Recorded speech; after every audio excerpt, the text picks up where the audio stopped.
Chose promise, chose due, on vous l'avait dit, on ferait une petite synthèse de ce qui s'est passé au niveau high-tech durant ce mois de juillet. Nous voici, nous voilà.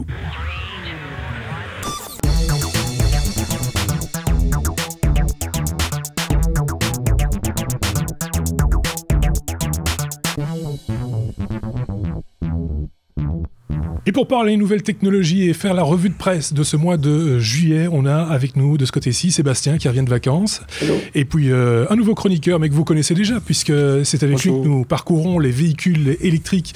C'est le spécialiste véhicules électriques dans l'équipe maintenant, on peut le dire, qui nous vient du Luxembourg pour parler nouvelles technologies également. Nouveau venu dans l'équipe, parce que c'est officiel maintenant. Il est chroniqueur à part entière. Bienvenue dans l'équipe pour ce premier épisode, en fait, puisque tu as déjà participé à des hors-séries, mais c'est ton premier épisode. On n'a pas de courrier des auditeurs, pas encore reçu de carte postale, de blonde à forte poitrine. Sébastien, je le vois un peu oui, déçu. pourtant, c'est les vacances, les maillots, tout ça, on n'a rien eu. Ben non, rien. C'est quand même bizarre. Enfin, l'été n'est pas fini. Hein, non, c'est ça. Donc, les beaux jours peuvent encore venir aussi, parce que ça va, on est un peu gâtés. Pour l'instant, ça tient le coup.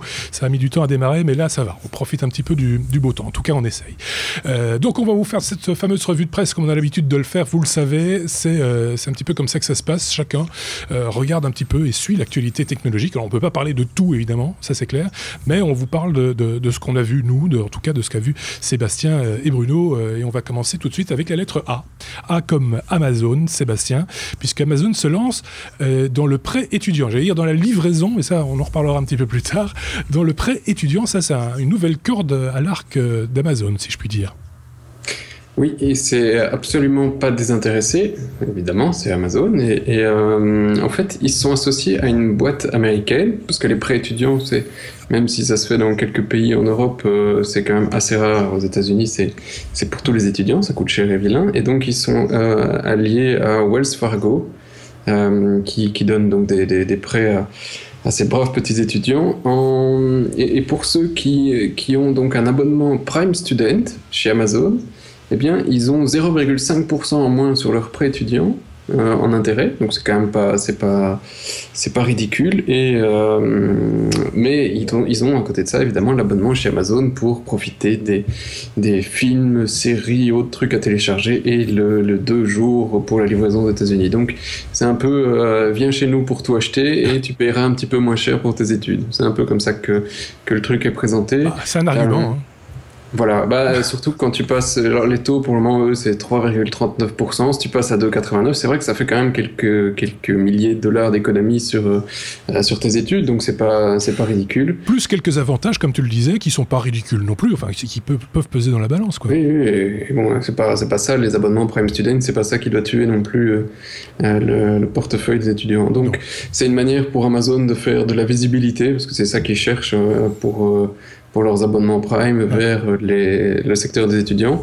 Et Fargo, alors Amazon a une exclusivité dans le sens où c'est l'inverse. Wells Fargo a une exclusivité, Amazon ne peut travailler qu'avec eux, mais par contre, eux se réservent le droit de travailler avec tous les concurrents d'Amazon s'ils en ont envie. Donc tu vois que vraiment Amazon allait chercher ce deal, et pas l'inverse. D'accord. Et c'est un des plus gros acteurs, ils ont fait en 2015 12,2 milliards de prêts aux États-Unis, donc c'est pas ridicule. Ça coûte cher les études. Ouais, effectivement. On va rester chez toi, Sébastien, et passer directement à la lettre B comme business. Il s'est passé plein de choses côté business cette semaine et ce mois de juillet. Je dis cette semaine parce que comme ça, c'est pas dans notre liste, on l'avait pas prévu, mais je pense à Take It Easy, la start-up belge qui s'était très très bien développée. Je rappelle, livraison avec des cyclistes, de petits plats sympathiques, etc. Qui s'est mis, qui s'est mis en vente en quelque sorte, qui ne s'en sort pas financièrement. Tu as quelques mots à dire là-dessus? Oui, j'ai quelques mots. C'est vrai qu'on aurait pu en parler, mais c'est encore un peu frais par rapport à notre enregistrement. On n'a pas encore toutes les infos. Alors, c'est vrai que début de semaine, Take It Easy était plutôt en mode je cherche un repreneur pour, si je me rappelle bien du chiffre, une 30aine de millions d'euros. Ouais. Et malheureusement, moins de 24 heures après, c'était bon, ben on se met en réorganisation judiciaire, et avec tous les problèmes que ça crée, c'est-à-dire les restaurants qui, comme ils sont payés tous les 15 jours, disent ah bah là on sera pas payé. Les livreurs qui sont passés aussi tous à la rue, si je peux dire. Ils y étaient déjà, ils étaient en vélo. Mais voilà, donc ça a créé un petit peu des mois, et c'est bien triste. Tout ça parce qu'ils cherchaient des fonds depuis fin de l'année passée, et ils n'ont pas réussi à convaincre la boîte qu'ils essayaient d'avoir. C'était la Poste française via une de ses filiales. Parce que alors ça se dit un petit peu dans le milieu, c'est parce que il y avait déjà pas mal de sous donnés dans un de leurs concurrents, et que certains ceux qui ont mis des fonds avaient mis des fonds dans les deux boîtes. Donc à partir du moment où à ce moment-là le truc était un peu pipé, et ils n'ont pas forcément vu toutes les chances de réussir, vu que les autres avaient eu beaucoup plus d'argent. Enfin, ceci dit, comme tu disais, c'est un petit peu frais. Il y a beaucoup, il se dit beaucoup de choses sur les réseaux sociaux, etc. Du pour, du contre, de la mauvaise langue aussi, parce qu'évidemment, c'est toujours à ce moment-là qu'il y en a qui sortent du bois, qui n'avaient jamais rien dit auparavant et qui tout d'un coup trouvent des choses à dire. Voilà, c'est quand même pas super sympa. En même temps, c'est une expérience pour tout le monde. Ça apprend plein de choses à tout le monde. C'est pas considéré comme un véritable échec, Sébastien, de la part de gens du milieu des startups. C'est pas, voilà, c'est un exemple, quoi. Oui, non, c'est un exemple. Et puis les gars, ils vont faire autre chose, mais ce qu'ils ont fait et qu'il faut leur laisser, c'est que surtout grâce à eux, maintenant, on sait qu'en Belgique, une start-up peut aller chercher des sommes de plus de 10 millions d'euros. Et se développer à l'international. Et se développer à l'international. Ils ont fait un lancement dans plein de villes à une vitesse incroyable. Ils ont fait une exécution qui était quand même assez exceptionnelle. Malheureusement, ils n'allaient pas aussi vite que leurs concurrents. Donc, les gens n'ont pas décidé de mettre plus de sous pour continuer cette croissance. Donc, voilà, ça veut dire que c'est possible en Europe, et c'est possible en Belgique d'aller chercher des fonds pour ce genre de boîte. Et ça, voilà, c'est grâce à eux. On y reviendra éventuellement à la rentrée, si les choses se décantent. Je ne sais pas si Bruno avait un truc à rajouter sur ce sujet, ou si tu avais un petit peu suivi cette actualité de cette start-up Take It Easy. Oui, on a un peu suivi cela, parce qu'on est nous-mêmes un peu dans le domaine des startups aussi. Effectivement, ça se passe assez difficilement en Europe, comparé aux États-Unis. Aux États-Unis, effectivement, comme Seb l'a dit, on peut passer d'échec à échec, et c'est jamais vraiment considéré comme un échec pour la société. C'est une nouvelle expérience. Donc on tire ces conseils de différents endroits, mais en Europe, effectivement, ça prouve quand même qu'on peut avoir des fonds, on peut créer quelque chose, même si, ça n'a pas marché, mais je pense que les personnes qui sont derrière cette start-up vont continuer l'aventure sur notre forme. Tout à fait. Il y a des chances. Ok, bon, on retourne dans notre... C'était un petit peu la parenthèse du moment, mais il fallait quand même l'évoquer à un certain moment. C'est l'occasion ici, avec la lettre B, je le disais, comme business. Sébastien, on va parler d'un rachat, celui d'Opéra, qui se passe pas très très bien. Non, malheureusement, l'été n'a pas commencé super pour Opéra. Il devait se faire racheter 1,2 milliard par une boîte, un consortium chinois. Malheureusement, Opéra n'a pas explicitement donné les raisons pour lesquelles le truc s'est cassé la gueule, mais ça s'est cassé la gueule. Quelques semaines avant, ils avaient annoncé qu'ils attendaient l'approbation du truc des concurrences américains et chinois, et qu'ils ne les avaient pas encore eu. C'est vrai que l'annonce du rachat d'Opéra date déjà d'il y a quelques mois. Et donc voilà, très peu de temps après, ils ont dit le deal est mort, c'est foutu pour ça. Mais au lieu des 1,2 milliard pour racheter tout Opéra, eh bien le consortium, donc là, ici c'est Kio 360 Technologies, donc c'est aussi un truc chinois qui est lui spécialisé dans tout ce qui est jeux mobiles et en ligne. Eux, ils vont racheter une partie d'Opéra pour 600 millions de dollars. Alors 600 millions de dollars, c'est déjà beaucoup d'argent, mais par rapport à toutes les sommes qu'on a entendues ces dernières années, pour un géant comme Opéra, c'est pas non plus, pour moi, c'est pas une grosse somme. Et ils vont acheter alors tout ce qui est navigateur, parce que c'est vrai qu'au niveau asiatique et africain, Opéra est très utilisé. Ce qui est moins en Europe. Il y a quelques années, Opéra était pas mal connu, mais aujourd'hui, leur taux de pénétration est plus terrible en Europe parce qu'on n'a pas de problème de bande passante comme l'ont certains pays en voie de développement. Ouais. Et donc, c'est vrai que pour les Chinois, il y a peut-être un intérêt là-dessus, mais ils laissent à Opera tout ce qui est publicité, trucs TV et compagnie, donc ils ne prennent vraiment que ce qui les intéresse.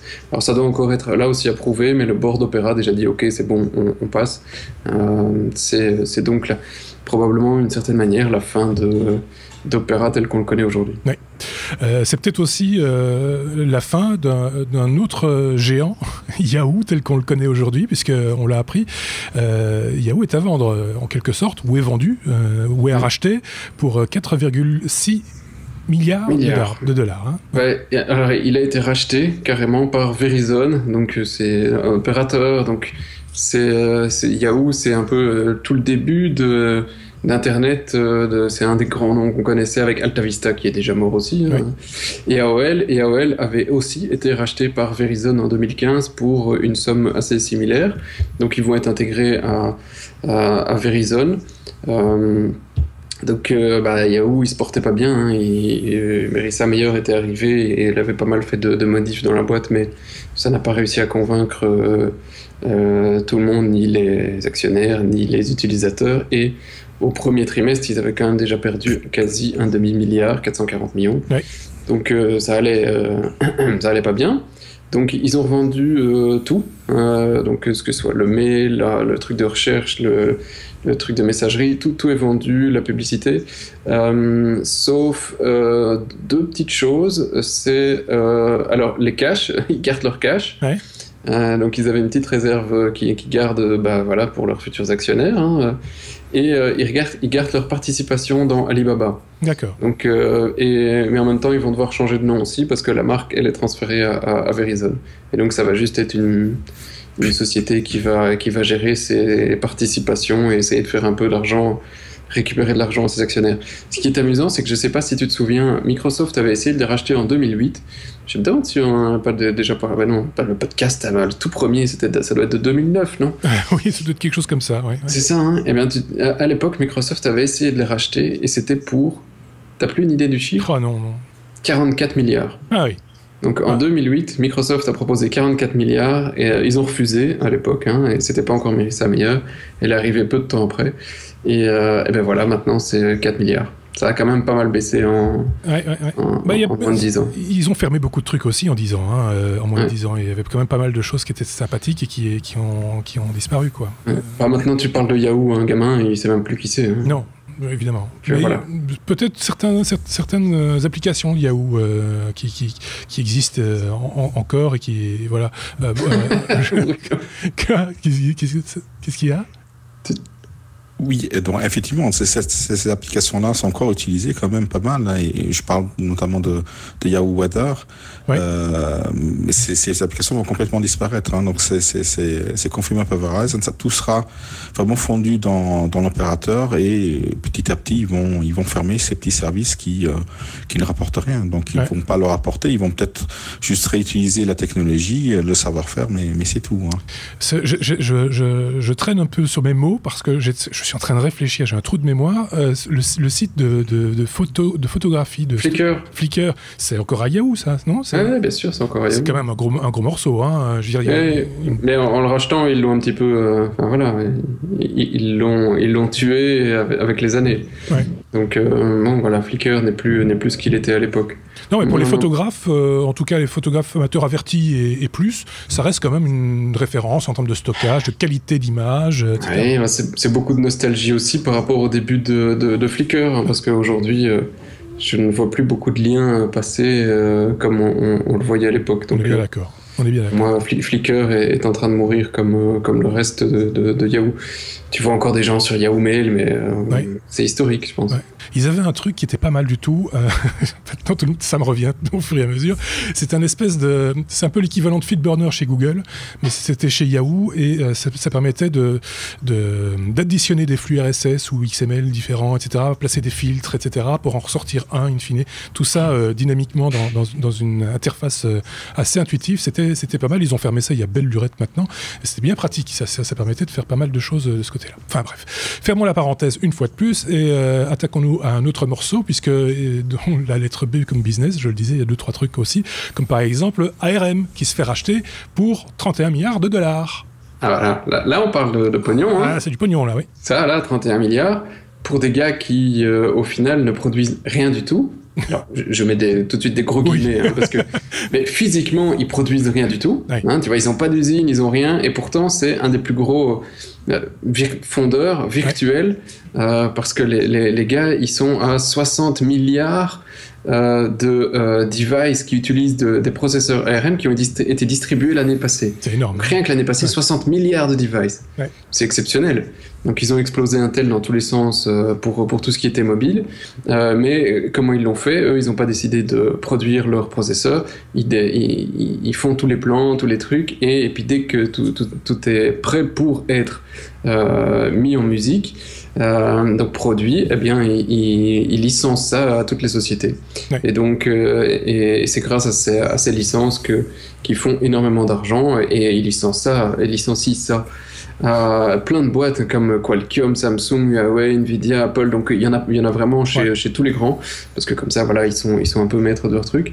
Donc 31 milliards par SoftBank. SoftBank on connaît pas très bien chez nous, mais voilà, c'est une banque une société japonaise qui a déjà investi, donc c'est un investisseur, c'est pas une banque, le truc. Ils ont investi dans alors déjà Alibaba, Snapdeal, un truc chinois, Olacab, etc. Donc ils ont déjà investi dans pas mal de grosses startups et ils espèrent avec ça aussi augmenter le staff d'ARM pour aller encore beaucoup plus loin. Ils veulent le doubler dans les 5 prochaines années. Donc on risque de bouffer de l'ARM dans les prochaines années à toutes les sauces. Ce qui est déjà le cas. Hein, mais... Est-ce que j'ai vu la main de... Non, j'étais distrait. Non, il a rien à rajouter, notre ami, sur ce coup-là, non. Ok, c'est pas grave. On passe à la dernière news concernant le business, justement. Avast, qui avale AVG. Alors, il faut rappeler ce qui est Avast d'un côté, ça on s'en doute un petit peu, et puis AVG de l'autre. AVG et Avast, c'est deux éditeurs d'antivirus, de solutions de sécurité, si on peut dire, parce que c'est pas que des antivirus. Et ils sont dans le top mondiaux, top 5 ou top 10, je ne sais plus, j'avais lu. Mais voilà, et donc Avast a racheté AVG pour 1,3 milliard de dollars. Il y a beaucoup de milliards de dollars qui sont passés déjà sur le mois de juillet. Je ne sais pas ce qu'ils ont fait et où ils ont tous trouvé. Et donc ils ont racheté AVG. Et alors AVG, c'est une boîte antivirus qui était, je pense qu'ils ont une vingtaine de pourcents de part de marché. C'était pas ridicule. Et tout ça c'est en cash. Hein, donc les mecs ils vont pouvoir sortir et se prendre de bonnes vacances. Ouais, ça j'imagine. Ouais. Quand même. Hein. Alors, qu'est-ce qu'il y avait d'autre sur eux deux? Alors oui, grâce à ça, les deux sociétés entre elles, elles ont 400 millions de devices sur lesquels ils sont installés. Donc tu vois, c'est quand même assez important comme nouveau géant, et essentiellement sur le mobile, où voilà, c'est un marché qui est en train d'exploser pour des solutions d'antivirus, même si la plupart des devices sont quand même pas mal sécurisés. Ouais. Il me semble qu'Avast avait une version gratuite mais tout à fait fonctionnelle de leur antivirus qui était très bien, ou qui est encore très bien, je ne l'ai pas utilisé récemment, mais qui est très fonctionnelle et qui fonctionne, qui est pas du tout invasive en plus, donc, parce que désinstaller un antivirus des fois c'est coton, mais là, moi en tout cas ça ne m'a jamais posé de problème. C'est installé en version gratuite chez beaucoup de gens à mon avis. Ouais.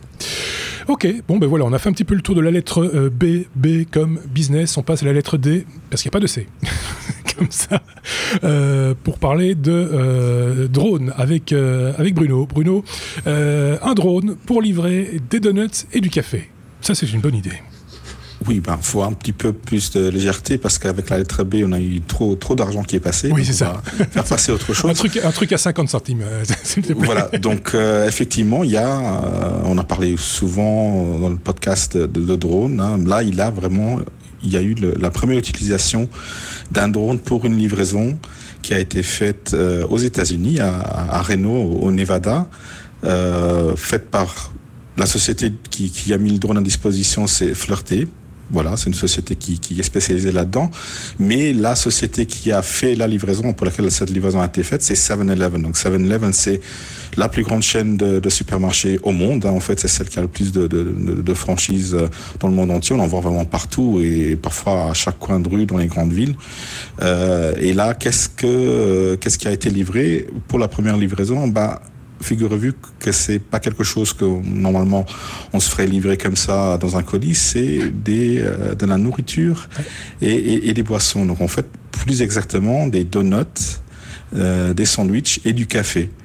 Voilà, donc j'espère que le café a été bien fermé parce que sinon le donut il a risqué de prendre la tasse. Oui, c'est ça. Mais c'est de nouveau c'est un bel exemple parce que livrer du café, déjà il faut le livrer le récipient qui ne soit pas vide et puis il faut qu'il reste chaud. Voilà, il faut que le café reste chaud, il faut que le sandwich reste frais, il faut que le donut soit pas mélangé au café. Donc c'était un vrai challenge en fait. Donc et 7-Eleven va miser beaucoup là-dessus et Flirty bien entendu la société derrière tout ça est très contente de cette pub qu'elle a eue et se dit déjà être le spécialiste de la livraison de produits frais ou chauds d'ailleurs. Ouais. Et donc ils ont développé une boîte spéciale pour garder le chaud, pour garder le frais et apparemment aussi pour séparer les deux. Ouais. Et donc 7-Eleven, la société veut miser beaucoup sur donc la proximité, la rapidité et la disponibilité d'un produit dans l'heure même. Donc, si vous êtes dans une ville, vous pouvez pas te déplacer. Ça peut marcher pour les gens qui ont une mobilité réduite. Ils n'ont pas des véhicules électriques, donc ils ne veulent pas se déplacer, ou alors ne peuvent pas se déplacer, donc ils vont avoir ça à la maison. Mais n'oubliez pas que 7-Eleven vend aussi de la parapharmacie. Donc imaginez qu'on ait besoin d'un médicament, on n'a pas la possibilité de se déplacer. Et ça sera quand même une bonne solution. Donc ça va se développer. On va reparler plus tard dans le podcast d'une autre idée similaire, je dirais. D'accord. Je voyais Sébastien réagir. Oui, mais je voulais une question, Bruno. Est-ce que ça avait été livré dans un commissariat? Pourquoi un commissariat? Non, les donuts sont mangés par les policiers pendant leur ronde, donc non. Et ils livrent des gros paquets, c'est par centaines qu'ils livrent les donuts dans les commissariats, donc le drone n'aurait pas supporté la charge. Moi je voyais au début de cet été une application pas tout à fait du même genre, mais qui prouve qu'on peut quand même se servir du drone pour livrer des choses. C'est sur certaines plages en France où ils vont s'équiper, où ils s'équipent de drones, c'est un test pour l'instant, pour pouvoir très rapidement amener une bouée à quelqu'un qui serait un petit peu trop au large et qui perdrait un petit peu pied.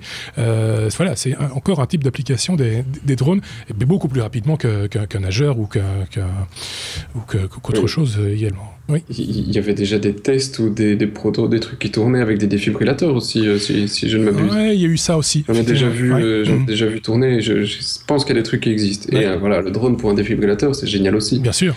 Donc, on pourrait peut-être, pour ceux qui nous écoutent, faire un drone it easy. Par exemple. Bon, allez, on passe à la lettre E. Comme espionnage, et on reste chez toi Bruno, puisque on va parler d'Edward Snowden qui a inventé une coque anti-espion. Enfin, inventer, c'est un bien gros mot. Il a eu l'idée d'en inventer une. Donc, pour cela, il a fait appel à des hackers russes, en l'occurrence, parce qu'il est toujours exilé en Russie. Donc, l'idée, est en fait de protéger les personnes qui ont quelque chose à cacher, pas le commun des mortels, mais plutôt les journalistes et les exilés, voilà, tout ce qui a trait à la politique, par donc une coque ici dans ce cas-ci pour iPhone qui va protéger donc ou plutôt analyser toutes les ondes, que ce soit les ondes GSM, les ondes Wi-Fi, les ondes Bluetooth, les ondes GPS et tout signal électrique suspect, et va analyser et il va en fait notifier l'utilisateur qu'il y a un risque d'abus de ce côté-là. Donc ça reste un concept. Il prévoit un prototype pour fin d'année.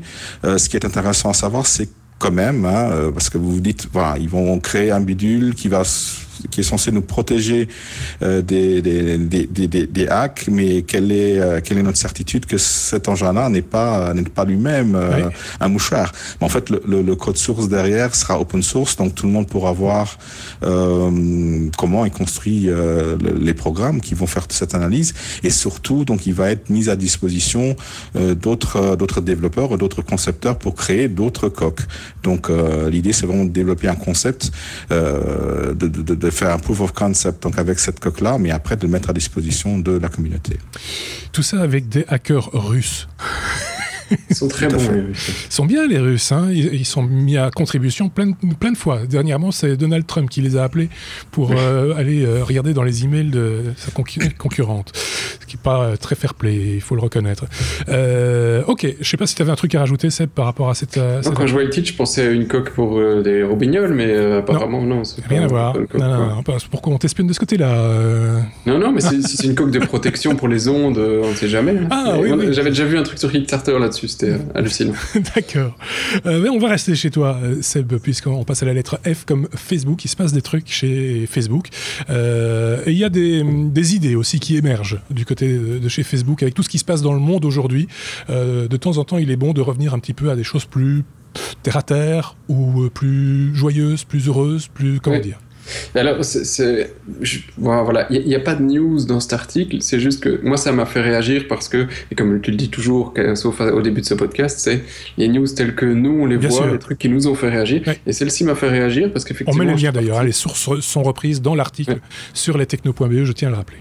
Voilà, et donc effectivement j'étais en vacances et quand j'ai commencé mes vacances, je me dis ce téléphone qui sonne toutes les 3 secondes, à un certain moment ça me saoule, j'ai envie de pouvoir passer des vacances au soleil sans m'énerver avec toutes ces notifications sur Facebook, et à chaque fois que je l'ouvre, qu'est-ce que je vois ? Honnêtement, sur juillet, pas mal d'horreur, quoi. Oui. C'était toutes des discussions sans piternelle sur des trucs qui, au final, ne font pas avancer le schmilblick parce que c'est pas nous derrière nos petits claviers en échangeant nos idées avec des gens qui ne changeront pas forcément d'idées, parce que voilà, c'est un débat, mais souvent c'est très obtus dans ce genre de débat. On perd du temps, on perd de l'énergie, et au final, à la fin de la journée, on n'est pas forcément très heureux. Et donc il y a un gars qui s'est dit, Chris O'Brien, un gars de chez VentureBeat, qui s'est dit pendant quelques jours, il a fait ça pendant une dizaine de jours, je vais pas réagir à aucune de ses publications et je vais juste poster des photos d'animaux, des petites photos des vidéos d'animaux et des trucs de bébés jolis et tout le bazar. Et il dit, après une semaine, c'est vrai que il se sentait plus joyeux parce qu'il ne participait plus à ce genre de discussion soit stérile, soit dépressive, parce que aujourd'hui, honnêtement, Facebook, pour moi, est assez désagréable à lire parce que ça en est loin de ce que je voyais il y a quelques années. Et donc, quand je disais ça, ça m'a fait réagir parce qu'effectivement, j'ai fait ça sur les vacances. Moi, j'ai pas posté des photos, des vidéos de bébés, même si ça pouvait être très drôle, mais les miens sont trop grands. Mais j'ai plus réagi à tous ces articles, et c'est vrai que c'est reposant, parce qu'au final ça change rien à la discussion, et on perd beaucoup moins d'énergie. Donc j'ai gagné pas mal de temps. Je me suis dit que j'ai parlé avec des vrais gens pendant ce temps-là. Je continue toujours un peu le truc. Je trouve que pendant les vacances ça fait pas de mal, et je veux dire que si vous avez l'occasion de prendre un moment un peu de recul des réseaux sociaux, je dis pas que les réseaux sociaux sont mauvais, il y a énormément de bons dans ça rapproche des gens, ça permet d'échanger des trucs, mais pour le moment, c'est vrai que c'est pas mal de prendre un petit peu de vacances. Parce que là, c'est lourd. Hein. Enfin, c'est effectivement Twitter aussi. Enfin, tous les réseaux sociaux de manière générale, sauf peut-être Google+, mais là, il y a un courant d'air. Mais c'est vrai que c'est fatigant. On n'a plus envie, à un moment donné, comme toi. C'est plutôt l'envie d'aller publier des trucs comme ça pour faire marrer les mômes, et puis voilà, de temps en temps, pourquoi pas. Ça énerve des fois les gens quand on publie beaucoup de chats, par exemple, ou de temps en temps un lolcat. Pourquoi pas, hein, finalement, ça déstresse un petit peu tout le monde aussi. Ok, voilà, effectivement, tu fais bien de le rappeler, c'est effectivement l'actualité high-tech, web, entrepreneuriale, etc., telle que nos chroniqueurs la voient, effectivement. Hein, c'est pour ça que je rappelle chaque fois qu'on n'est pas exhaustif, on ne parle pas de tout ce qui se passe au niveau high-tech, on a choisi 2-3 petits trucs, des trucs qui nous font vibrer, nous, on va dire. On était à la lettre F comme Facebook, on passe à G comme Google, évidemment, Bruno, pour parler d'intelligence artificielle qui se met au service de l'environnement et qui va permettre également de faire des économies quelque part. Voilà, après ce petit passage au Teletubbies, on va revenir aux choses sérieuses, on va dire. Ce qui nous intéresse, nous, informaticiens, l'intelligence artificielle. Voilà. Donc, elle commence de plus en plus à être mise en pratique. Bon, après, il y a toujours la question, est-ce que c'est une intelligence artificielle, est-ce que c'est un programme? Voilà, les discussions vont toujours continuer là-dessus. Mais en fait, voilà, on a un nouvel exemple. Il y a Google, donc on est à la 3G, donc Google qui a mis l'intelligence artificielle au service de l'environnement. De quelle manière? En fait, il a utilisé le logiciel qu'il a développé, DeepMind. Il s'est dit, il y a une source chez nous qui consomme énormément d'énergie, c'est les data centers. Donc Google, c'est ça, hein, c'est des server farms, des dizaines et dizaines, des centaines de serveurs qui stockent toutes nos données, qui analysent nos données, etc. Et il y a, ça chauffe beaucoup ces machines. Il y a besoin de réguler la température par des systèmes de refroidissement, etc. Donc Google s'est dit, on va mettre une intelligence artificielle qui va régler ça vraiment à la minute. Pas besoin d'avoir quelqu'un qui va régler ça, qui va régler ça pour 1 heure. Mais non, l'intelligence artificielle va régler ça de minute en minute et va vraiment essayer d'optimiser cela. Et en fait, ils ont réussi à économiser 15% de consommation d'énergie.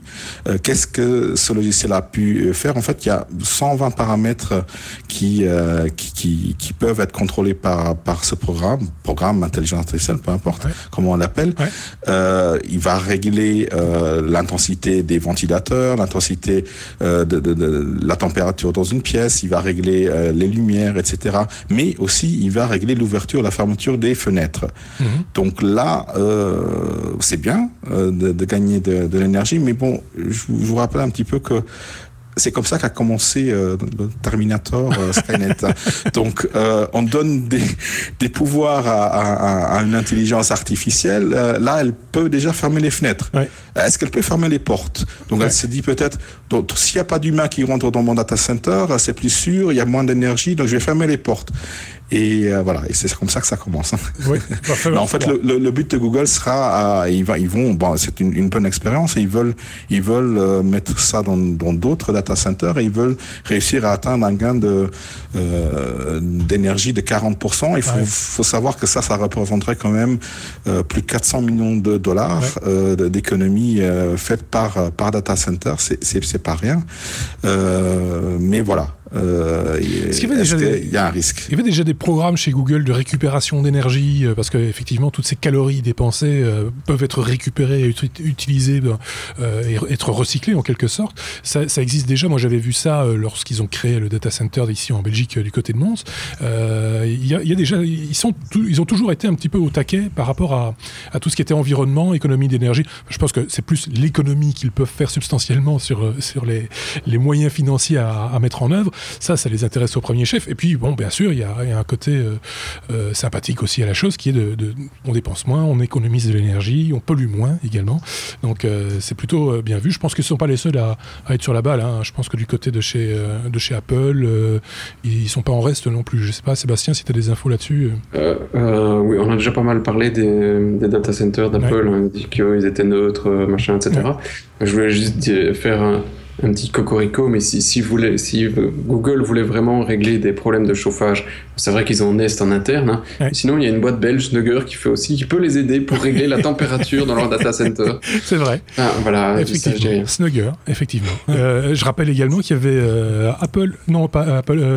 Microsoft qui avait fait une expérience d'un data center sous-marin qu'ils avaient immergé en test pour l'instant, mais là aussi c'est assez intéressant puisque finalement immergé à une certaine profondeur, la température est stable. Donc, je vois que Bruno a un truc à rajouter là-dessus.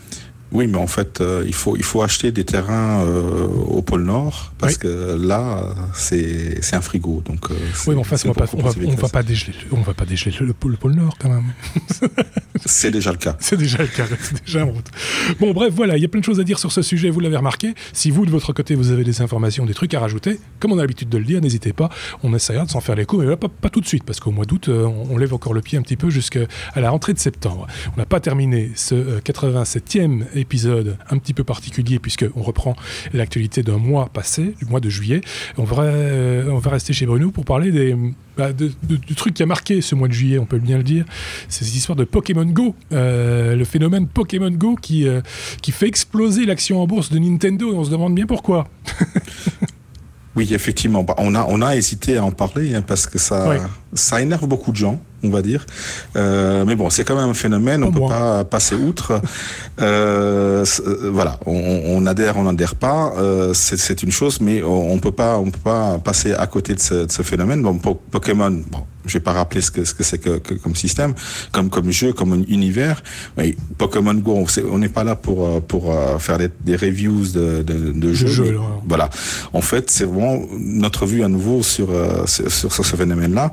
Faut savoir que quelque chose de quand même assez intéressant, c'est que c'est selon Apple, l'app qui a été la plus téléchargée dans sa première semaine de lancement. Donc ça prouve déjà l'engouement des gens. À savoir aussi qu'au début, l'app était limitée à 3 pays.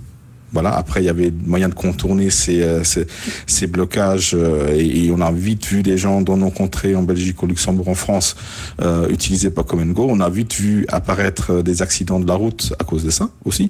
Voilà, soit dit en passant. Ouais. Mais ici, on va parler un petit peu plus du côté financier. Donc, on aurait pu mettre ça dans la lettre B comme business, mais on va mettre ça dans la lettre P.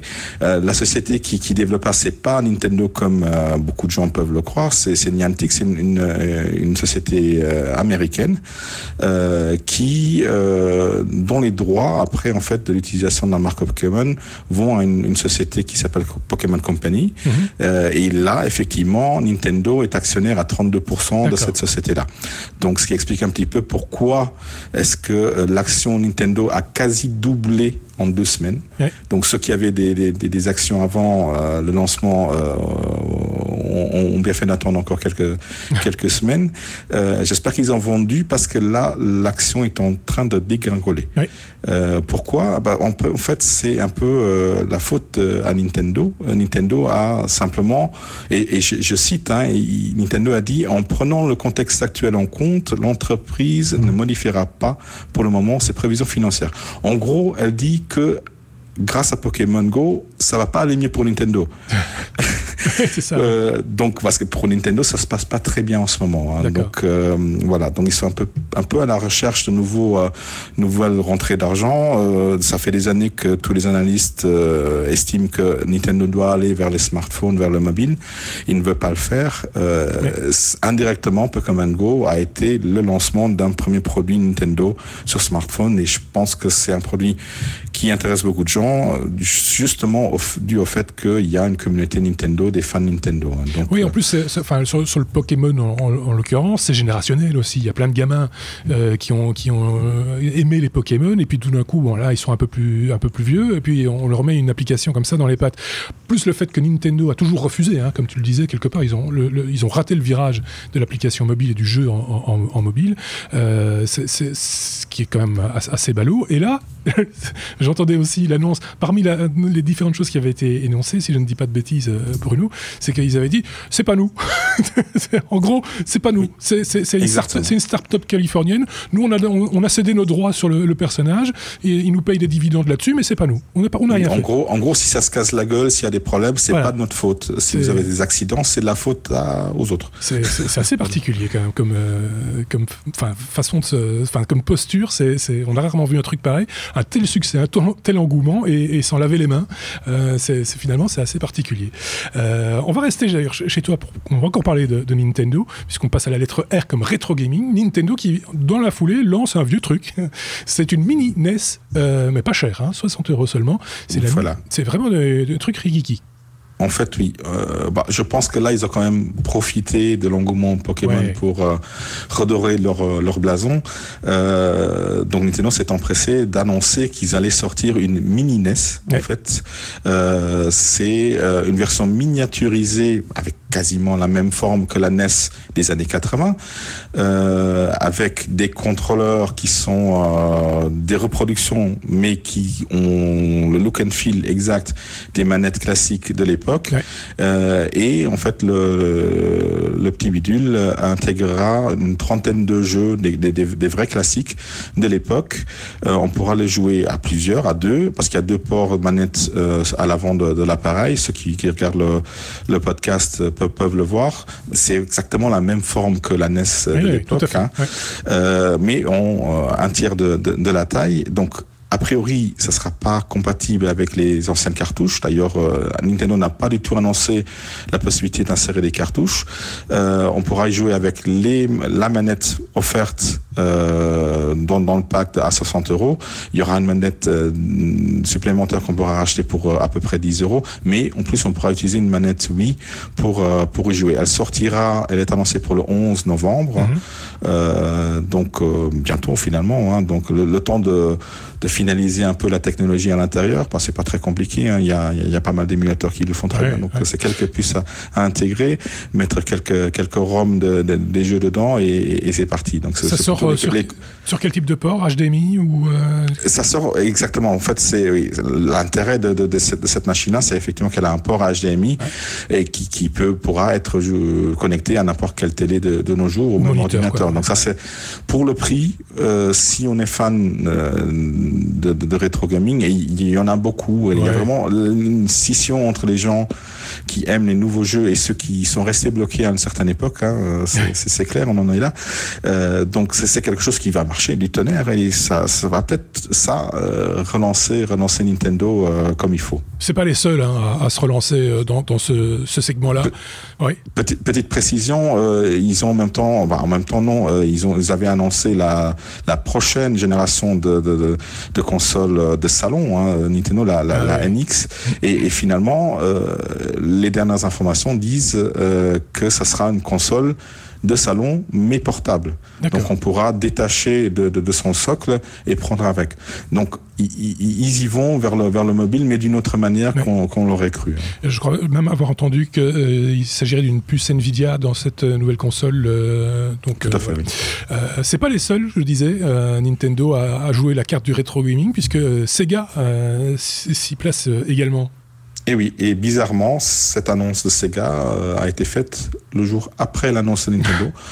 Donc voilà, ça va du tac au tac. Sega, Nintendo, c'est comme à la vieille époque, comme à l'époque des NES et des Master System, des Mega Drive et des Super NES. Il y en a un qui sort du bois et hop, tout le monde s'engouffre. Voilà, donc justement Sega, qui ne construit plus de consoles, ce n'est plus qu'un éditeur de jeux qui vide ses licences, a décidé, elle aussi, de sortir une version rétro d'une console, une néo-rétro, une mini Mega Drive.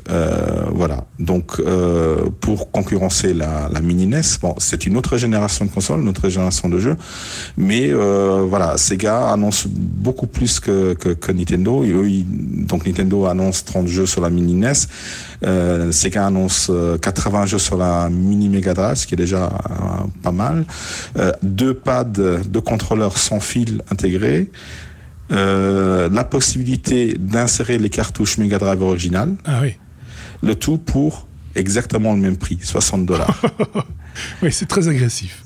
Voilà. Et en même temps, ils annoncent une deuxième version, une Mega Drive mini portable, qui, elle, intégrera un peu moins de jeux, mais qui aura un slot SD qui permettra donc de télécharger, d'acheter probablement des ROM sur le site de l'éditeur pour les mettre sur la carte SD. Donc voilà, Sega veut quand même garder le dessus sur Nintendo. Après, jusqu'en novembre, ils peuvent encore se renchérir sur ces annonces-là. C'est bien parce que les papas vont pouvoir faire découvrir les vieux jeux à leurs enfants. Tout à fait. C'est ça, hein, c'est un peu ça l'idée aussi. C'est générationnel également, parce que finalement, c'est pas les plus jeunes qui vont les acquérir. Ces consoles-là, c'est plutôt des gens un peu comme nous. Un peu Pour ce prix-là, franchement, ouais, ça, on peut rien faire de bien grave. Et en plus, pour les papas, ça se branche facilement sur les petits écrans. Oui, c'est facile. DVD, lecteur DVD. Quand on part en vacances, voilà, c'est ça. Et Seb. Oui, c'est étrange. Enfin, j'ai un avis assez mitigé sur Nintendo, mais bref, c'est bizarre parce que tu vois on a l'impression qu'ils restent bloqués au siècle passé, quoi. Oui. C'est un peu où que les mecs qui dirigent Nintendo aujourd'hui ont plus de 60 ans et donc on est tous comme en train de regarder le Club Dorothée vieillir et prendre de l'âge et mourir, tu vois. Ouais. C'est un peu, tu vois, à chaque fois que tu revois Dorothée, Jackie et compagnie, tu te dis oh, putain, ils ont vieilli, quoi. Ouais. Nous aussi. Nous aussi. C'est un peu ça, c'est notre génération qui regarde ces vieux trucs décrépir. C'est assez bizarre. Je voulais quand même sur le mobile, je trouve qu'ils sont toujours là, ils sont toujours en train de rater le truc parce que tu vois, on est prêt, nous, à payer genre 50 centimes ou je sais pas, pour avoir un vieux jeu qui est déjà rentabilisé depuis des dizaines d'années chez eux. Et quand tu vois ça, il y a des émulateurs que tu trouves sur tous les téléphones. Et si tu veux des ROM, bah, tu n'as pas tellement le choix que d'aller sur des trucs où aujourd'hui, c'est louche, quoi. Oui. Donc c'est bien de faire leur console, mais ils pourraient faire ça sur les téléphones et sur les tablettes actuelles et rebalancer tous leurs trucs. Ouais. Je suis sûr que là aussi, il faut de l'argent. Mais ça reste toujours le Club Dorothée qui est en train de mourir. Oui, c'est moisi. Mais en même temps, la petite console, tu vois, qui paye pas de mine, que ce soit chez Sega ou chez Nintendo, c'est rigolo, quoi. C'est rigolo, et pour 60 balles, je me demande si même mes gosses, pour des gosses, ça peut être très bien, parce que c'est des jeux faciles. Ça va les amuser, c'est clairement. Pas très longtemps, mais ça va les amuser. Il y en a 80 quand même. Oui, c'est vrai, ils ont le temps de vous revenir, effectivement. Enfin voilà, c'est des petites infos jeux vidéo. On n'a pas l'habitude de parler beaucoup jeux vidéo, mais ici, ça dépasse le cadre du jeu vidéo. C'est plus dans nos cœurs, on va dire, qu'autre chose. Je vais repasser la parole à Sébastien, puisque là, on va redevenir très sérieux. Hein, on va parler de sécurité. Avec Sébastien. Est-ce comme sécurité la police qui fait exploser son premier Terminator? Ça va intéresser Bruno aussi, qui est très Terminator. Et voilà, il fallait suivre avec Bruno.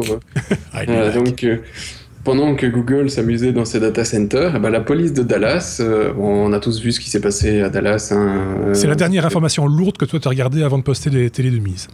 Ouais, c'est à peu près ça. Et puis là, je me dis, mais ça m'a à moitié fait sourire. Hein, parce que je ne vais pas dire que le truc m'a fait sourire, hein, mais c'est le truc qui m'a intéressé dans le truc. Je me dis, tiens, merde, maintenant, c'est à ça que ça sert la technologie. Sinon, le reste de l'article, après, je me dis, c'est pas possible, ok, on en voit trop pour le moment. Mais c'est que pour se débarrasser du vilain monsieur, la police, elle s'est pas servie de moyens conventionnels. Elle a utilisé un robot qu'elle a fait déplacer jusqu'au gars et elle a fait exploser son robot. Ouais. Donc c'est des robots, des robots kamikazes, hein, c'est un peu ça, qui vont exploser là où la police en a envie. Alors, je trouve ça c'est quand même assez violent comme concept et comme utilisation de la technologie, mais apparemment aux États-Unis c'est pas si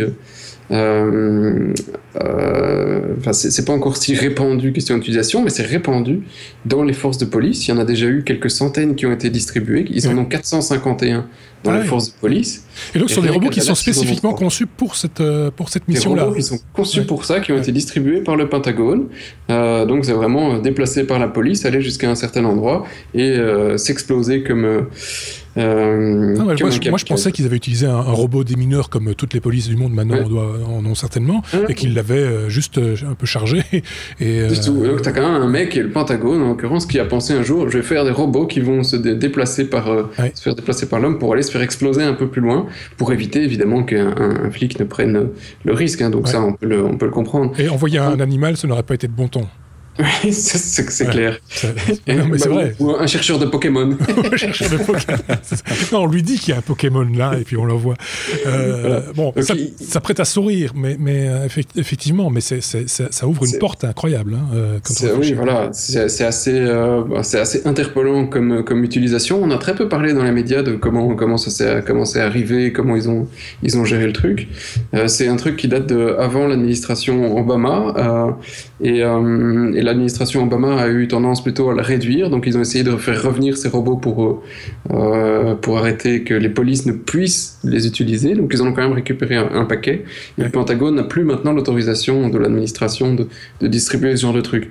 Mais voilà, suivant quel est le prochain président, peut-être que nous aurons beaucoup plus ce genre de robots, et là, je veux dire qu'on va quand même devoir s'inquiéter, parce que quand tu vois un robot, tu t'attends pas forcément à ce qu'il t'éclate à la gueule. Non, je dis le prochain président ou la prochaine présidente, s'il te plaît. Oui, voilà.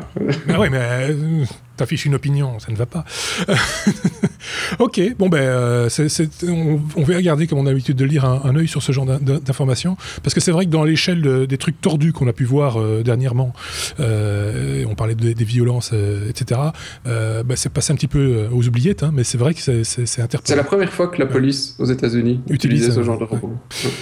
On passe à la lettre T comme Tesla, si vous le voulez bien. Et je vais repasser d'ailleurs la parole à Sébastien pour parler de Tesla qui passe un été plutôt chahuté, il faut bien le dire. On a testé, nous, les technos, une Tesla à la fin du mois de juin, début du mois de juillet. C'est un test que vous pourrez voir dans la continuité des hors-séries consacrées aux véhicules électriques. On vous le proposera en tout début du mois de septembre. Au moment où on enregistrait ce test, cette actualité n'était pas encore aussi, on va dire, brûlante, ou en tout cas il n'y a pas eu tous les développements dont va nous parler Sébastien maintenant. Oui, et ça a été un début d'été assez chaud pour nos amis chez Tesla. Alors c'est un accident qui date du mois de mai, donc c'était pas tout récent, mais quelqu'un qui s'est tué en roulant en Tesla. Alors, j'ai pas tous les détails de l'enquête, il y a machin, etc. Regardez un DVD, Harry Potter, paraît-il. Ouais, et il n'avait pas les mains sur le volant, contrairement à ce que Tesla préconise. Malheureusement, pour Tesla n'en a pas informé rapidement ses actionnaires, et donc de l'accident qui est venu du 7 mai, il a fallu fin juin à peu près pour qu'ils postent quelque chose sur leur blog pour expliquer le truc, en justifiant que un véhicule normal c'est un mort tous les 150 000 km. Nous on a fait un mort tous les 200 000 en autopilote, c'était quand même pas mal. Et en plus le gars ici, il respecte pas les règles, etc. Et donc ils se prennent une enquête dans les dents, mais alors c'est essentiellement de la part de la SEC, donc tout ce qui est boursier, parce que Tesla n'a pas, on estime que Tesla n'a pas suffisamment rapidement informé ses actionnaires sur le risque de ce nouveau programme, et que et eux peuvent avoir été lésés sur leurs actions parce que ça allait prendre dans la gueule. Et effectivement, ils ont pris quand même un peu cher pendant quelques jours sur les marchés boursiers. Voilà, surtout qu'il y a eu un deuxième accident, et sans faire de victimes, mais quelques jours après. Il y en a eu quelques-uns, ça faisait un peu mauvaise presse pour la société. Oui. Mais il faut le rappeler, aujourd'hui, le programme de Tesla n'est pas un programme d'une voiture autonome, c'est un autopilote entre guillemets, mais tu dois garder les mains sur le volant pour...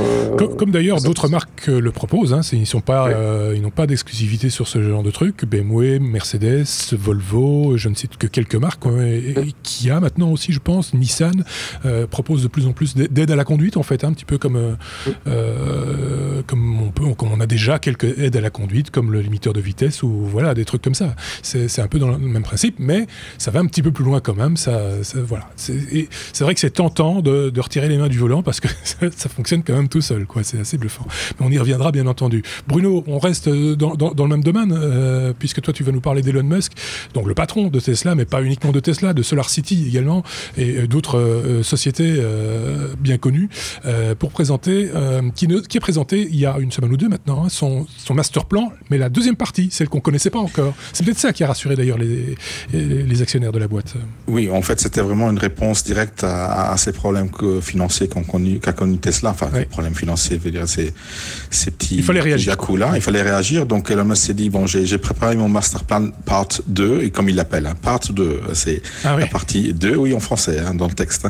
Donc, Elon Musk, le génie, vraiment considéré comme un génie de nos jours, qui avait à l'époque, donc je rappelle, fondé fondé bien sûr Tesla, mais fondé PayPal, revendu PayPal avec ses petits sous là, il avait fondé entre autres Tesla. Il n'y croyait pas vraiment, mais il avait fait un master plan dont Tesla était un des maillons qui permettrait d'arriver à une solution pour notre planète. C'est ça le but d'Elon Musk, faut pas oublier. Donc une première partie qu'il avait publiée il y a à peu près 10 ans, ils ont tout fait. En fait, tout ce que Tesla a fait jusqu'à présent a été dit et écrit par Elon Musk il y a 10 ans. Même un peu plus, tel quel. Oui, tel quel. Donc même un peu plus. Donc ils avaient prévu de sortir un premier véhicule très cher sportif. Avec l'argent qu'ils gagneraient, ils construiraient une berline très chère, le modèle S. Avec l'argent qu'ils gagnent de ça, ils construiraient un troisième modèle. Bon, ils ont fait encore un modèle intermédiaire parce qu'ils n'avaient pas assez d'argent probablement. Mais l'argent investi a été principalement celui d'Elon Musk. Il ne voulait pas inclure d'autres sources financières. Là, donc le Master Plan 2 est le plan pour les 10 prochaines années de Tesla. Donc voilà, si vous y croyez, achetez les actions maintenant, elles sont un peu plus basses. Qu'est-ce que dit ce Master Plan partie 2? En fait, il y a trois grands plans. Déjà, voilà, c'était pour parer à ces deux accidents de Tesla. C'était aussi pour parer à un achat d'une société par Elon Musk, SolarCity. SolarCity, une société qui construit des panneaux solaires.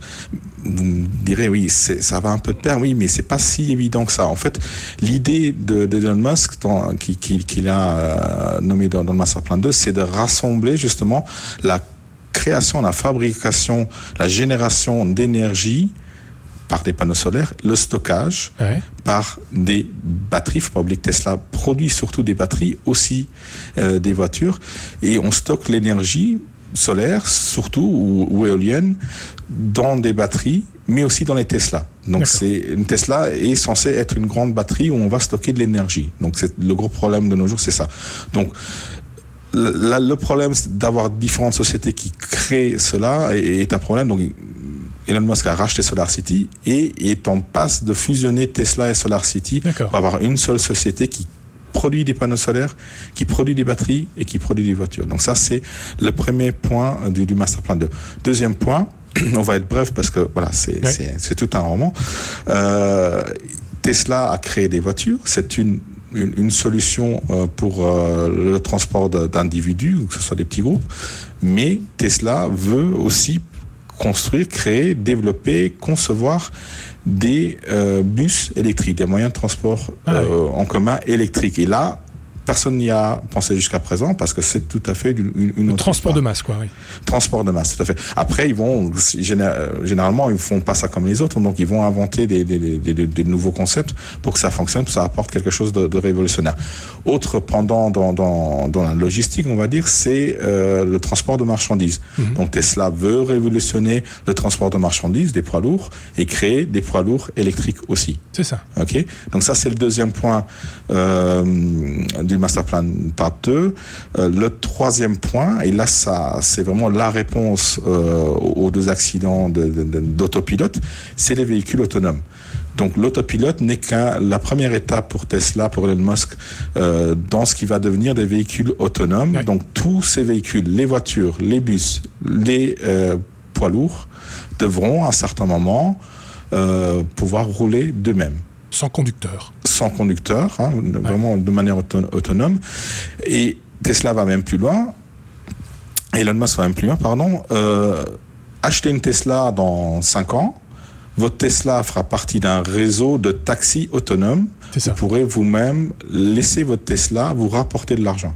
C'est génial. Donc la Tesla sera chère à l'achat, mais va vous rapporter de l'argent.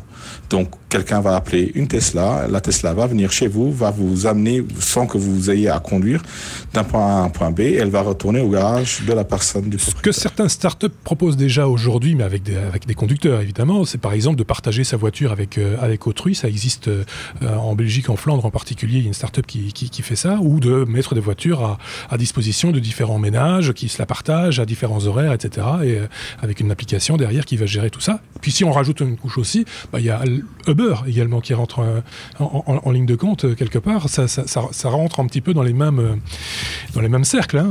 Voilà. Est-ce qu'un jour Tesla va racheter Uber ?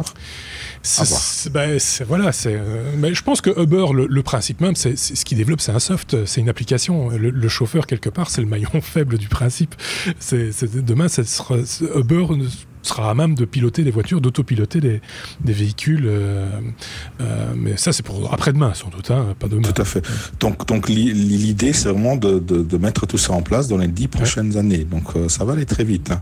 Et autre chose qui précise dans ce master plan, c'est que la conduite autonome est plus de 10 fois plus sûre que la conduite par un Ça, on l'avait déjà évoqué ici. Je crois que c'était avec toi d'ailleurs, Sébastien, de Google, qui avait aussi eu un petit accroc avec une voiture complètement autonome. Et il avait été prouvé. Il y avait d'ailleurs un jugement rendu pour dire que la machine n'était pas en cause. Donc c'était la première fois qu'un juge mettait hors de cause une machine et donc du coup lui prêtait pas une âme, mais en tout cas une possibilité de responsabilité. Oui, et là, ça prendra peut-être plus que 10 ans. Oui. Parce qu'il y a plein d'autres choses au niveau de la société à régler, qui sont les problèmes de législation, de responsabilité, et voilà... Et de philosophie aussi. Oui, parce qu'il y a des grands débats. Il y avait eu une enquête, je ne sais pas si on en avait parlé, qui était assez intéressante fin juin, qui demandait aux gens, est-ce que si tu es dans une voiture autonome et que tu as une femme qui traverse avec un berceau, est-ce que tu vas l'écraser ou est-ce que c'est toi qui dois mourir dans la voiture ? Oui. Et là, la plupart des gens avaient tendance à dire en général que c'est l'usager faible qu'on devait sauver, tout ça dépendait du nombre, etc. Sauf, c'est en fait toujours la même chose, à partir du moment où eux sont dans la voiture. Oui. Donc là, ça change toujours un petit peu la vision des choses, de qui doit survivre. Et je pense que si on pose la question à l'assureur, il va avoir une autre version en fonction de qui est assuré et comment. C'est très compliqué. À un certain moment, quand il y en a un qui doit mourir, la machine doit choisir qui doit mourir. Oui. Ça, c'est compliqué, effectivement. Et là, on reparle de Terminator ou pas ? Oui, des voitures connectées, autonomes, intelligence artificielle, oui. Oui, c'est ça. C'est tout d'un coup, elle ne nous conduit pas là où on veut aller. Qu'est-ce qu'on fait ? Non, tout ça est très, très compliqué, mais en même temps, totalement passionnant, faut-il le rappeler. On passe à la lettre Y, comme Yamato, Bruno. Une société, c'est la société postale Yamato, qui a des plans sur des fourgonnettes autonomes, on en parle encore, pour ses livraisons. Oui, on reste dans le même domaine, dans le site, mais voilà. Usage concret, utilisation concrète, Yamato, une société japonaise, société postale, veut mettre en place des fourgonnettes autonomes pour livrer des colis. Ouais. Il y aura donc 2 variantes, une variante shopping pour les petits colis, et donc la voiture, le petit camion va arriver dans votre rue. Vous allez être notifié sur votre smartphone que votre colis est arrivé. Vous approchez de la fourgonnette par un système de code. Il y a une petite boîte qui s'ouvre. Ouais. Voilà. L'autre variante, ça sera de transporter des objets plus grands comme des meubles, des valises, des gros colis. Donc tout ça sera possible aussi. C'est tout à fait concret. Ils veulent le mettre en place déjà en mars 2017 pour une phase test d'1 an, et voilà, je pense que si eux le font rapidement, d'autres vont le faire, voire même avant. Ils vont le faire, et on va vite voir des véhicules autonomes dans nos routes. Là, reste à nouveau à clarifier toute la législation qu'il y a avec. Si c'est dans un cadre fermé, je pense que dans certaines villes, ils auront tout intérêt à le faire de cette manière-là. Ils pourront le faire et le tester et prouver que ça sera sûr, et après ça va se démocratiser. En tout cas, une partie de la technologie, c'est sûr, ça fonctionne parce que je l'ai testé, c'est la partie des casiers intelligents. On a ça maintenant dans certains coins de Bruxelles, en Belgique, un peu partout. La Poste a mis ça en place. On a des casiers intelligents pour aller déposer un colis ou pour aller en chercher un. Juste en scannant un code, on peut comme ça expédier des choses ou recevoir des choses. C'est vraiment pratique et ça fonctionne vraiment bien. Oui, ça marche très bien. On a ça au Luxembourg aussi. Donc ça, c'est la partie simple. La partie compliquée, c'est effectivement l'autonomie du véhicule. C'est ça. Il va falloir apporter l'armoire maintenant. Puisque c'est une armoire à roulettes, si je dis pas de bêtises. Ça donne un truc. Voilà. Sébastien, oui. Ouais, d'un autre côté, moi je les comprends. Si c'est pour aller faire des livraisons à Fukushima, j'ai pas forcément envie d'envoyer un gars. C'est ça, quoi. Envoyons des véhicules plutôt. Ça va être mieux. Ok, bon ben voilà. Ça, c'est un truc. C'est un exemple concret. On essaye en général de montrer des choses un peu concrètes quand il y a des choses comme ça. Oui, c'est bien. Je sais pas si vous avez fait gaffe, mais on dirait qu'il y a un petit chat sur le logo de la voiture. C'est le petit chat. C'est quand même très japonais. Oui, ils aiment bien. Ah oui, japonais. C'est très japonais. C'est japonais. Voilà. On passe à la lettre W, parce que, évidemment, il y a une lettre W, et vous le savez bien. La lettre W, c'est le fameux What the fuck, dont on vous a déjà proposé une première partie de best-of des What the fuck de la saison dernière. Il y aura une seconde partie qui arrive très prochainement à la mi-août. Là, c'est du best-of, de chez best-of, c'est du condensé. Ici, c'est un exemple comme ça de What the fuck, qui ne sera donc pas dans le best-of, en tout cas pas de cette saison-ci, mais il mériterait d'être dans un prochain best-of, effectivement. Sébastien, on va parler de Patrick. On va parler de Patrick. Et pourtant, c'est un autre de nos podcasteurs ici qui me l'a envoyé, parce que j'étais en panne d'inspiration sur le What the fuck, et ce n'est pas Patrick. Ah, d'accord. C'est un gars qui faisait du chauffage que je ne citerai pas. Et qui est jaune. qui est un petit peu jaune. Et donc, effectivement, apparemment, il est déjà en train de penser à son avenir, il a peur. Et il a retrouvé un article, raison, parce que Patrick est en fait juste un postérieur. Alors c'est le postérieur de Patrick, et qu'est-ce qu'on lui fait à Patrick ? On lui fait un toucher rectal. Voilà. C'est donc un mannequin, enfin une partie de mannequin. C'est un mannequin, donc la prochaine fois que nous aurons Patrick, on pourra lui demander comment il le vit, d'avoir des étudiants, parce que c'est prévu pour les étudiants, c'est un simulateur de toucher rectal. Bon, c'était mieux évidemment d'avoir un prénom masculin en l'occurrence. Oui, c'est mieux. Oui, ça limitait, sinon de facto ça limitait les interventions possibles. Bah oui, parce qu'ici le but étant pour tous ces pauvres petits médecins de tester comment on fait un toucher rectal sans faire trop mal aux patients, parce que c'est pas des examens qui sont amusants ni pour le patient ni pour le médecin. Je crois qu'il y en a qui prennent plaisir, tu sais. C'est possible. Mais donc la première fois, c'est assez perturbant apparemment pour ces pauvres petits médecins. Ouais. Et donc le Patrick est truffé de petits capteurs. Alors ça doit quand même être super drôle, parce que Patrick bouge et parle en fonction de ce que fait le gars. Ouais. Donc c'est « Aïe, j'ai mal !» Donc pour ceux qui n'ont pas l'image, soyons un peu didactiques aussi. Il s'agit donc de l'arrière-train d'un mannequin, en gros, accolé à un moniteur. Sur le moniteur, il y a l'autre partie du mannequin, entre guillemets, l'autre partie de l'individu qui est simulé dans une salle, et qui semble avoir, qui est en tout cas en position. Et donc ça permet aux praticiens, en tout cas à l'élève praticien, de tester des choses et de voir aussi ce que ça fait quand on fait ça. C'est une réaction. C'est un simulateur de popotin, quoi. C'est un simulateur de toucher rectal. Voilà. Alors pour le moment, c'est encore utilisé juste à Drexel et en Floride, donc c'est des universités américaines. Peut-être que ça devrait débarquer chez nous, mais voilà. Bon, c'est vrai que chez nous, peut-être qu'on essaye, on espère plutôt faire ça directement sur des patients vivants plutôt que sur des mannequins. Alors, tout d'un coup, je m'interroge de savoir, les médecins d'aujourd'hui, comment ont-ils été formés ? Oui. Non, mais c'est vrai. Entre eux. Je sais pas. Comme ça, tu vois, ils savent si ça fait mal. Du coup, je comprends pourquoi ça fait mal. Tu vois, peut-être que là, ça va améliorer pour toute une génération. Ils vont pas connaître la douleur. Moi, j'ai une autre question existentielle quand j'ai vu l'article. J'ai dit, mais pourquoi est-ce que notre ami podcasteur cherchait ça ? Oui, c'est ça. Comment est-il arrivé à ça ? Comment il est tombé sur Patrick ? Oui, je peux poser la question si tu veux.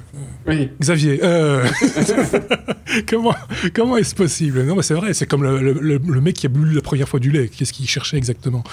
On peut se poser aussi la question à un moment donné. Et comme ça, plein de trucs existentiels qui nous viennent. C'est le principe du what the fuck. Ce ne sont jamais des informations très sérieuses. Quoique ici, il y a quand même un fond sérieux, fond c'est le mot, qui apparaît. Mais voilà, de temps en temps, ça nous permet aussi de se libérer et de rigoler un bon coup. Une chose qu'a expérimenté, par exemple, Bruno.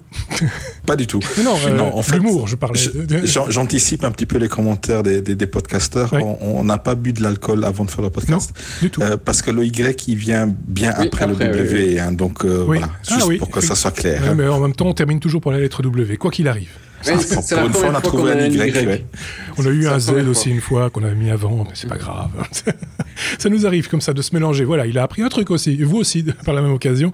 On mélange de temps en temps les lettres. Voilà, c'est comme ça. Voilà, on a fait le tour de l'actualité de ce mois de juillet, en tout cas de notre actualité, comme on a l'habitude de le dire, de ce mois de juillet 2016. On fera la même chose à la fin du mois d'août, et pour entamer cette nouvelle saison, puisque oui, nous serons de retour pour une 3e saison des Technos, avec Bruno, nouveau chroniqueur, qui fait maintenant partie de l'équipe et que vous reverrez encore durant l'été pour les hors-séries consacrées aux véhicules électriques. Et puis Sébastien également, que vous reverrez encore. Oui. Mais à la rentrée. Et avec des hors-séries aussi d'ailleurs. Il y a du matériel Fritz qui s'en vient très prochainement. Avec Patrick aussi. Et peut-être avec Patrick aussi. Mais pas le nôtre alors, peut-être. À l'occasion. Enfin bon, pour d'autres raisons. Merci en tout cas à tous de nous avoir suivis. Passez de bonnes vacances. Deuxième partie. Passez un bon mois d'août. À très bientôt. Au revoir.